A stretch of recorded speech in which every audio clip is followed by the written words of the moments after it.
Bonjour tout le monde, Simon Laberge, via Capital Équipe Laberge. Alors écoutez, je suis en compagnie ici de Charles-Antoine Girard et de Julien Kinch, mes deux potes Yes. avec qui on travaille en équipe depuis quelques années. Alors aujourd'hui, on va parler du marché de la ville de Québec qui est assez exceptionnel comparé à ce qu'on voit ailleurs au Québec, puis peut-être même au Canada, je dirais. Là. Ouais, Ouais, Euh, Qu'est-ce qui fait la différence? Je vais commencer avec Charles, pourquoi pas? juste pour regarde. voir un peu un gars qui aime ça parler en Il y a toutes premier. les réponses. Toutes les réponses sont là. Yes. Bon, en fait, principalement aussi le fait qu'on ait un taux de chômage de presque zéro aide beaucoup. Ça veut Mhm. dire qu'on a plus de gens qui ont besoin de condos, appartements jumelés, non, pardon, condos, jumelés, maisons, peu importe, tout sauf appartement, finalement. Aussi, le fait qu'il y a beaucoup de fonctionnaires, il y a plus de fonctionnaires ici par moyenne d'habitants qu'ailleurs, qu'on m'a dit aussi dans les statistiques. Fait que ça va aider aussi au même point qu'ils doivent tous se trouver une place où se loger. Donc, ce qui fait qu'il va y avoir plusieurs. Des emplois plus stables, là, finalement. Là. Ouais. C'est Tu sais, exactement ça, ça. moins de fluctuations. Tu sais, on l'a vu dans la pandémie, là, à quel point tu sais, il y a des gens qui ont perdu leur emploi, il y en a qui se sont fait. Il y a eu des mises à pied. À Québec, tu sais, on a une économie plus stable, j'ai l'impression. Je Puis pense aussi.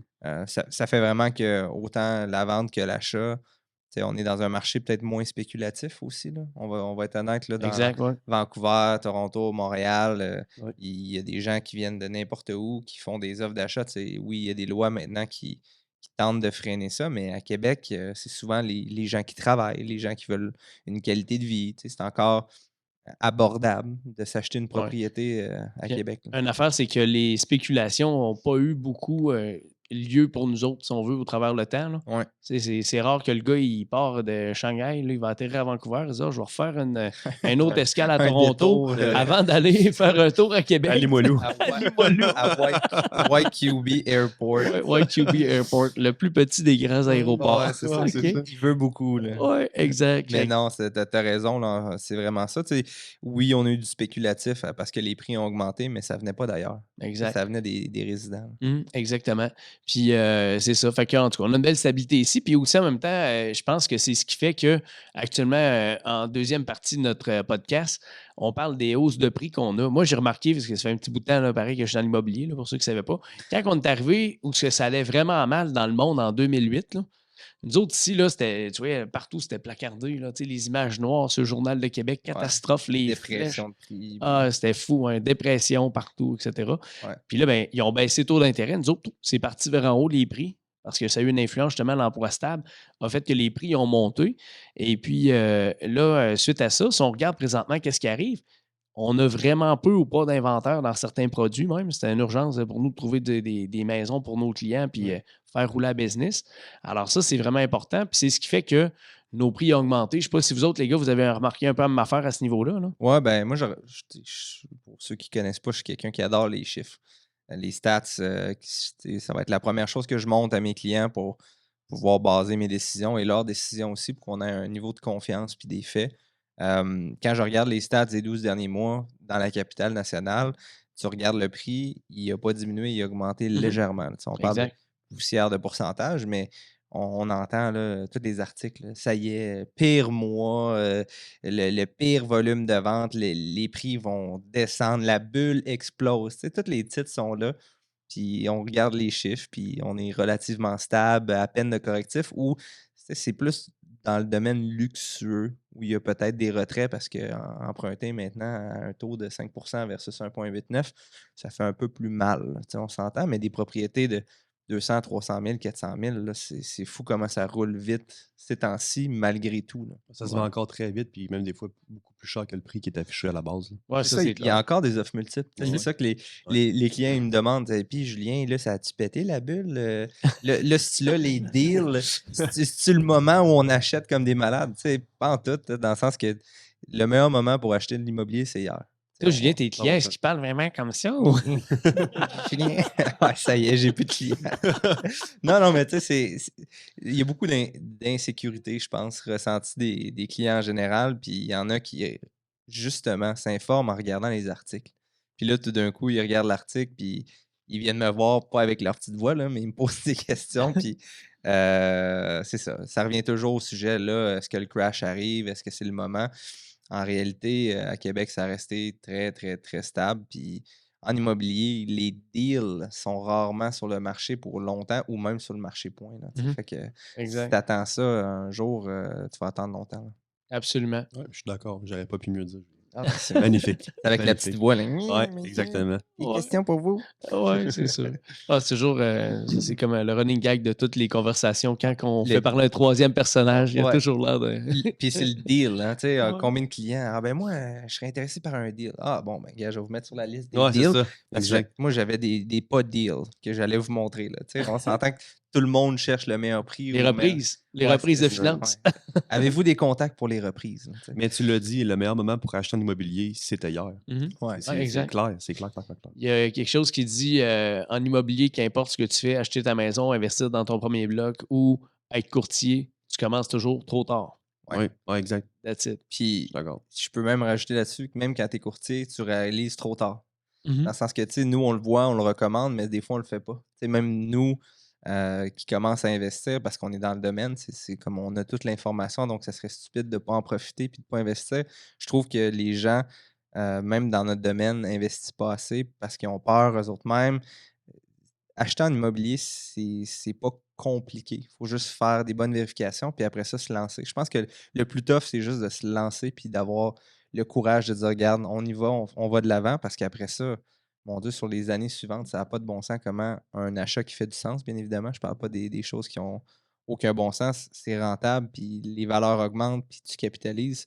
C'est vraiment un véhicule que tous les millionnaires utilisent, puis ont utilisé depuis toutes les années, là. Absolument. Ben, moi, encore présentement, là, si je vois justement de quoi qui m'intéresse, Ouais. je vais l'acheter, même s'il y a des gens qui sont insécures dans le marché. Justement, c'est peut-être le temps de profiter de certaines occasions à ce niveau-là. Là. Ouais, Ouais. 100%. La 100%. liquidité aussi, tu sais, dans un marché comme ça, si tu as un peu plus de liquidité, tu sais, tu peux peut-être avoir des meilleurs prix. Puis c'est souvent dans des moments d'incertitude que les meilleurs deals se font. Absolument. Ben oui. Ben Puis oui, ça, aussi, c'est clair. tout ce que vous dites me fait penser, c'est tous des points que nous, on sait parce qu'on est courtier et on vit dedans pour travailler dedans. Ouais. Mais ça veut aussi dire, dans le fond, c'est une raison de plus pour que les acheteurs soient encadrés qu'un courtier, pour qu'ils puissent tout leur démontrer ça, on s'entend. Mhm. Parce que je pense pas qu'un courtier, qu'une personne qui achète seule peut avoir toutes les flèches à son arc pour pouvoir faire un achat adéquat. Là. Définitivement. La preuve, il y a même des courtiers qui investissent pas nécessairement eux autres mêmes. Fait que, tu sais, imagine avoir toutes les informations Mhm. puis pas nécessairement le faire. C'est là où tu vois qu'être encadré, avoir les bonnes infos, puis te sentir en confiance. Moi, je Mhm. pense que c'est ça le rôle aussi au niveau du courtier immobilier, c'est d'accompagner, de donner des bons conseils. Mais tu sais, si toi-même, tu n'as pas l'impression que tu es certain de ce que tu dis, ben c'est sûr que tes clients ils vont se dire ouais, Julien, j'achèterai pas. Puis ça m'emporte à un troisième point, justement. Y a-t-il des méthodes? Qu'est-ce qui sont vos façons de travailler avec les acheteurs pour négocier la meilleure offre d'achat là-dessus? Peut-être commencer avec Julien, justement, à faire changement. Yes. Ben, tout est une question de, je vous dirais, de flexibilité. Ce que je veux dire par là, c'est que dans une offre d'achat, il y a plusieurs choses qu'on regarde. Oui, il y a le prix, après ça, il y a la prise de possession, il y a des conditions qui peuvent être, exemple, les inclusions. En immobilier, quand on fait de la négociation, si on tire à plein feu sur toutes les choses, ben, c'est difficile d'aller chercher le maximum de une. Donc, une bonne négociation, je lis quelques livres, il faut que toutes les parties sentent qu'ils en ont laissé sur la table. Ok, ça, c'est une négociation qui semble avoir été bien faite. Donc, moi, ce que je recommande souvent à mes clients, c'est qu'est-ce qui est important pour vous? Est-ce que c'est le prix? Est-ce que c'est la valeur qu'on va aller viser? Ou est-ce que pour vous, être à telle propriété, à tel moment, à telle date, avec, je ne sais pas, la vaisselle ou autre, peu importe ce que vous voulez, c'est ça qui est important. Parce que quand on reconnaît ce qui est le plus important pour nous, à ce moment-là, on vise ça au niveau d'une négociation. Puis c'est dans ce temps-là où on peut aller chercher des meilleurs résultats parce qu'on a été flexible sur d'autres points. Ça c'est stupide, mais ça vient avec l'expérience. Tu sais, quand tu fais ton cours de courtier, on te donne la théorie, mais quand tu arrives en face d'un autre être humain, tu négocies pour tes clients, lui, il négocie pour ses clients. Tu sais comment ça fonctionne? Ben, c'est de savoir un peu les techniques pour avoir le maximum pour tes clients, pour ce qu'ils veulent là, au final. Mm. C'est vraiment très bien, Julien. Puis aussi, ce qui est important, ça paraît un petit peu cliché, mais d'y aller vraiment de cerner le besoin des clients. Mhm. Tu sais, parce que souvent, plusieurs maisons, on a chacun leur histoire. En fond, on peut faire une promesse d'achat, on est tout seul. On peut en faire un autre, on est 10. Tu sais, si tu cernes vraiment le besoin de ton client, lui, ce qu'il veut, ce qui est important pour lui dans cette promesse d'achat-là, que ce soit, comme tu dis, des inclusions, des exclusions, le prix ou n'importe quelle autre Des fois, chose. ça peut être même émotif. Tu sais. Oui, 100%. Ça peut être, Ouais. tu fais une offre, mais tu sais que le luminaire, ça a été fait par le mari, puis ils veulent Mhm. pas l'avoir, ben inclus-le pas. Là. Tu sais, Exactement, c'est ça. tu sais, comprends, read the room. Tu sais, en Ouais. anglais, ils disent ça pour savoir un Ouais, peu je le dis dans souvent. tu sais, c'est quoi qui est important en ce moment. Puis Exact. à ce moment-là, c'est là où tu es plus en confiance. Puis tu sais, le but aussi, c'est que ça se passe smooth. Ouais. Puis même pour ton client, comme je te dis, peu importe ce que tu fais, tant que tu réalises ses besoins, il va être super content et il va apprécier ta job, là. Puis je pense aussi, c'est d'être upfront avec les clients. Ce que je veux dire, c'est qu'il y en a qui vont dire, ben moi, je vais faire une offre 100 000 en bas. OK, tu sais, il y a pas de problème. Maintenant, tu sais, sur quoi qu'on se base pour faire cette offre-là? Parce que moi, je m'en vais battre, je m'en vais en guerre, je m'en vais montrer mon point de vue. C'est pas grave de faire une offre négociée, mais tant que tout le monde comprend les faits, après ça, si tu me dis je fais une offre juste pour essayer, on est d'accord que le résultat risque Ben, d'être. nul. Ben, ça peut donner des résultats, mais on s'entend que notre niveau de confiance que cette offre-là va passer est plus faible. Moi, c'est Ouais. ce que j'aime, c'est d'avoir l'heure juste avec mes clients. Exact. S'ils me disent tel prix, j'ai pas de problème, on va aller regarder. Puis si suite au fait, vous voulez encore aller de l'avant, regarde, on va faire l'offre, mais je sais à quoi m'en tenir Mais là, aussi au vous niveau de autres, la là-dedans, négo. les gars, mettons, là, on va mettre ça un scénario. Tu sais, as toujours l'acheteur là, qui veut négocier pour par-dessus négocier. Oui, oui, Il oui. arrive de négociateur de chez négociateur, là, on se Ouais, comprend. ouais. Ouais, mettons. Mhm. Vous gérez ça comment, ça? Tu sais, le gars ou la fille, là, tu sais, les autres sont là, puis ils connaissent tout, là, Ouais. puis ils veulent toujours. Ils ont entendu parler du beau-frère, il faut Ouais. faire un offre casse-cou pour commencer. Moi, ce que je fais, souvent, j'inverse le rôle. Mettons, cet acheteur-là, je le place s'il était vendeur. Puis il reçoit un offre, exemple, comme Julien a dit, c'est 80, 100 000 en bas, avec des raisons qu'on pourrait dire un peu boiteuses, qu'on ne sait pas trop. Comment tu réagirais? Ce serait quoi ta réponse face à ça? Puis, tu sais, souvent, ils me disent tout le temps, ben, c'est sûr, ça m'insulterait, je comprends pas pourquoi l'acheteur amène une offre comme ça. Ce serait une perte de temps, ce serait ci, ce serait ça. Fait que je fais bon, fait que pourquoi que nous, on ferait ça d'emblée là, de ton côté? Ouais. Puis souvent, ils viennent à comprendre vraiment que ça n'a pas de bon sens. On a une job de psychologue à faire. Ouais, Nous vraiment. autres, Ça, c'est clair. on est intermédiaire de deux visions complètement différentes, de deux personnes avec des objectifs différents. Fait que Mhm. moi, ce que j'ai appris le plus, c'est d'écouter et de me la fermer. Souvent, les gens, ils commencent à parler, puis là, nous, on a le goût de dire non, non, vous ne comprenez pas, on devrait faire ça. Non, laisse-les dire tout son point de Exact. vue, prends l'information, puis réponds avec des questions. Mais ça, c'est le proverbe qui dit on a, comment je pourrais dire, deux oreilles, deux yeux, puis une bouche. Là. Ouais, exact. Ouais. Ou un que j'adore maintenant, c'est vraiment, tu sais, la parole est d'argent, mais le silence est d'or. Ouais. Ouais. Tu sais, ça, pour moi, je trouve que dans notre domaine, c'est la meilleure chose parce que souvent, les gens vont nous amener différents points de vue, mais après ça, de reformuler, de s'assurer de bien comprendre leur point de vue, puis de les écouter.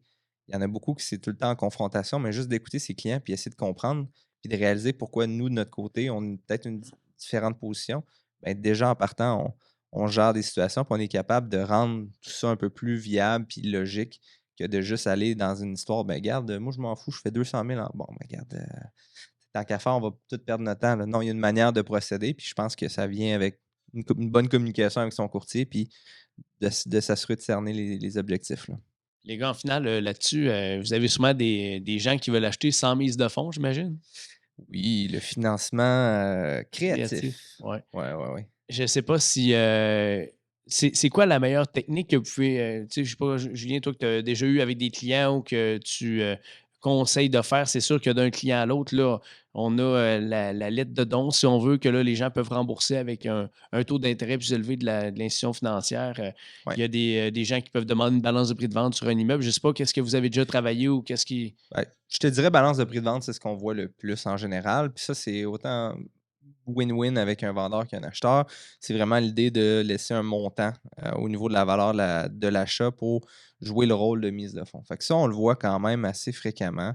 Après ça, il y a des histoires de prêts privés, Mhm. il y a des techniques différentes. J'ai même vu au niveau du Airbnb financer certaines portions des taxes au niveau d'une évaluation au niveau de la banque. Il y a énormément de possibilités. C'est sûr que dès qu'on joue là-dedans, on joue dans plus d'intérêts, on joue dans plus de risques et ça peut donner des bons ou des mauvais résultats. Je pense que l'idée, c'est de comprendre l'information puis s'assurer de, justement, si on s'embarque là-dedans, on sait vers quoi qu'on vise puis de le préparer d'avance. Parce que tu sais, ça arrive un client qui dit ah, moi, j'ai pas de mise de fonds, mais je pense que je vais faire une offre.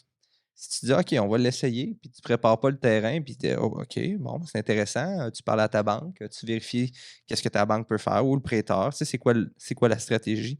Encore là, c'est d'analyser c'est quoi son objectif, puis de voir si c'est viable. Tu sais, moi, je Mhm. pense que notre job aussi, c'est de s'assurer de dire oui, peut-être ou non à quelqu'un quand il fait quelque chose de bien ou juste correct, là, tu sais. Ouais. Puis toi, Charles, as-tu Ben, des expériences avec ça que tu as moi, ce fait? que j'avais vu, c'était souvent des fois des collatérales ou des Ouais, refinancements qu'il peut collatéral. avoir aussi sur de leur maison.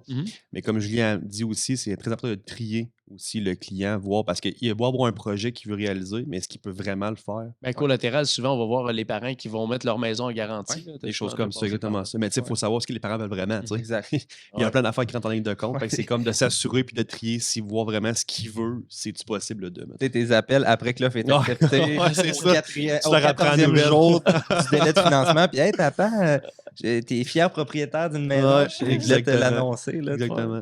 Mais une affaire qu'on a vue, puis ça, c'est en dehors de ce qu'on voit. En tout cas, j'imagine qu'on ne verra pas ça. Là. Mais on avait en 2020 là, du monde qui, bon, il manquait un peu d'argent, il y avait du cash de côté, puis tout ça.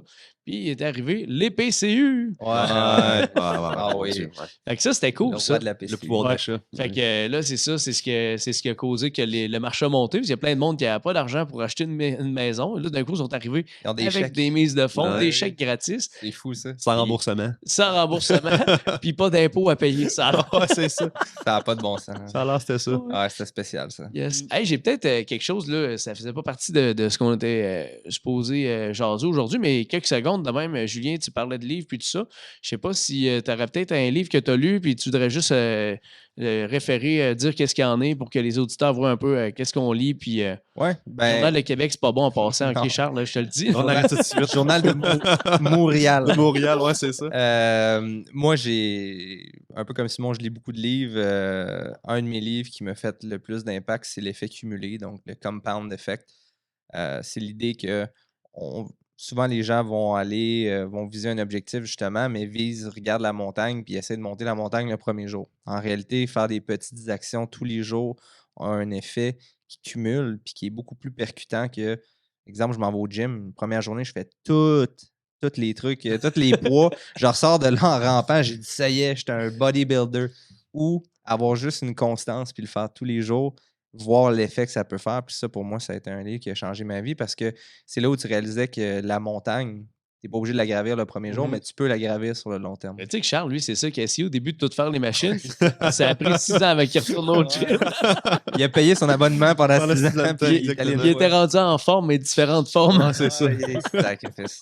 Ouais, non, mais vraiment un bon livre, je le recommande à tout le monde. C'est comment l'auteur, c'est qui? Mon Dieu, j'ai un blanc, mais c'est l'effet cumulé Compound Effect par. En anglais, Compound Effect. Compound Effect. En tout cas, à la limite, on peut trouver ça sur Internet facilement. Là. Ouais. Toi, Charles, je sais pas, tu as lu On tu lis avait ça, déjà. toi? Ben, moi, c'est sûr qu'il faut comprendre que je ne suis pas un très, très grand lecteur. OK? On n'est pas étonné. Mais on avait parlé il y a peut-être l'année passée de Père riche, Père pauvre, Oui. Ah oui, c'est bon ça. que j'ai lu, honnêtement, puis on comprend beaucoup de choses. Là. Je veux pas, honnêtement, je l'ai lu il y a un an, fait que je ne vais pas tout me rappeler, là, on va se le dire. Là. C'est la Mais- base de ça. Là. Oui, C'est puis comme. de comprendre aussi une famille qui était riche, mais au final, qui n'était pas vraiment, puis une famille qui comme Père riche, Père pauvre, puis qui y avait comme vraiment 2 degrés de compréhension de l'argent, si je peux dire, Absolument. puis qui te démontre vraiment qu'est-ce que tu peux faire là, pour gérer tout En ça. bénéficier. Non, Ouais, c'est exact. un excellent livre, vraiment.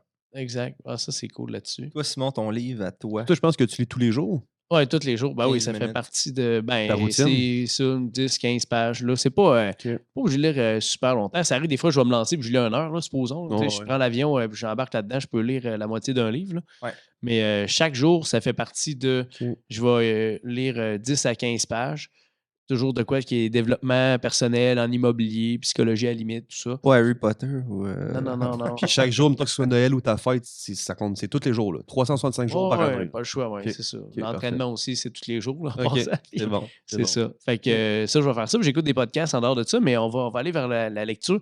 J'en ai plusieurs, mais je dirais que, écoute, un des auteurs que j'aime bien, qui est très motivateur, c'est Tony Robbins. Ouais. Il y a, Très fort. je dirais, il y a une couple de livres là, vraiment cool à lire, là, mais ça, c'est un de mes préférés. Puis il va vraiment sur, tu vas contrôler, tu vas développer ton mindset à aller quelque part. Ouais. OK? On parlait de Père riche, Père pauvre tantôt. Ça, c'est comme la base. Je veux dire, Ouais.